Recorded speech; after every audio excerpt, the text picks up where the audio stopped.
શુભ શુક્રવાર, પ્રેમની પરાકાષ્ઠા, જીવન સમર્પણની અંતિમ ઘડી.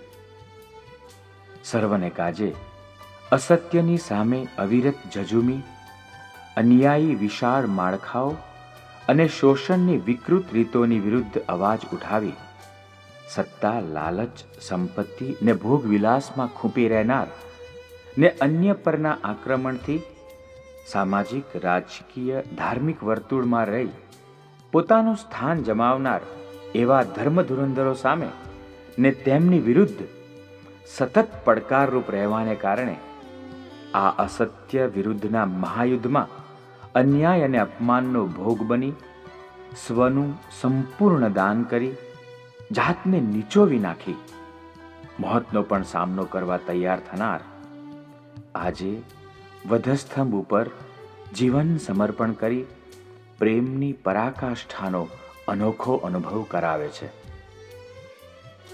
એ કંઈ લાગણીવશ થઈ અશ્રુભીની આંખે વ્યથા વ્યક્ત કરવાને માટેની કરુણ કથા નહીં, પરંતુ એમનું અનુકરણ કરી એમના અનુયાયીઓ બની એમની જેમ અન્યને કાજે જીવન જીવવા, જીવન ન્યોછાવર કરવા, મક્કમ અને આગળ વધવા માટેનું આહવાન છે.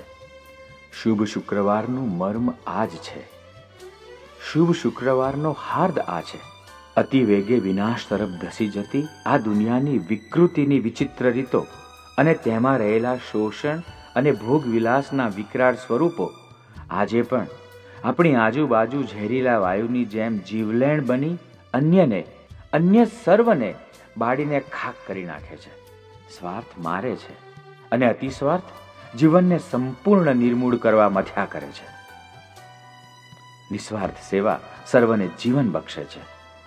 અન્યને કાજે ન્યોછાવર થવાથી અઢળક જીવનની લાણી સર્વને મળે છે.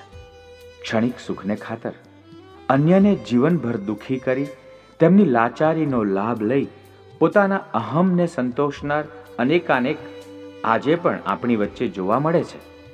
પરંતુ એવી પરિસ્થિતિ વચ્ચે પણ મનને મક્કમ કરી માનવ જીવનના લાભાર્થે અનેક કાર્યોમાં મંડ્યા રહેનાર આજે પણ અંધારાની દુનિયામાં અજવાળારૂપ બની રહે છે. લોભ, મોહ, ઈર્ષ્યા, અદેખાઈ, વેરઝેર, જુઠ્ઠાણું, સ્વાર્થ, કપટતા, લુચ્ચાઈ અને શોષણથી ભરેલ આજની આપણી આ દુનિયામાં અસત્ય ને અન્યાય સામે લડનારની તાતી જરૂર છે. માનવ વચ્ચેનો ભેદભાવ, અન્યને પોતાની તૃષા સંતોષવા ઉપયોગ કરવાની વૃત્તિ, સત્તા મેળવવા માટે સર્વ કોઈને સાધન તરીકે વાપરવાનું વલણ, સામું થનારને સદાને માટે ચૂપ કરી દેવાની ક્રૂરતા, લાચારીનો લાભ લઈ લૂંટી લેવાની લંપટતા આજે પણ અનેક રૂપે આપણી વચ્ચે જોવા મળે છે. અમાનવ વર્તનથી આજે પણ અનેકની હાંસી ઉડાવાય છે, અનેકનો જીવ રૂંધાય છે, અનેકનો ભોગ લેવાય છે. કદી સંતોષાતી જ નથી એવી તૃષ્ણાને લીધે ઘણા બધાની લાજ લૂંટાય છે.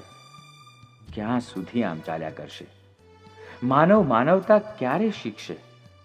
જ્યારે આપણે આપણા માનવ બંધુની કદર કરીશું, જ્યારે આપણે આપણા ભાઈ ભાંડુઓની સેવા કરતા થઈશું, ત્યારે આપણે શુભ શુક્રવાર મનાવીશું.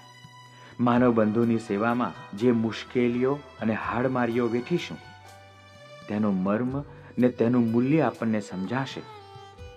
ત્યારે આપણા માટે એ બનશે શુભ શુક્રવાર.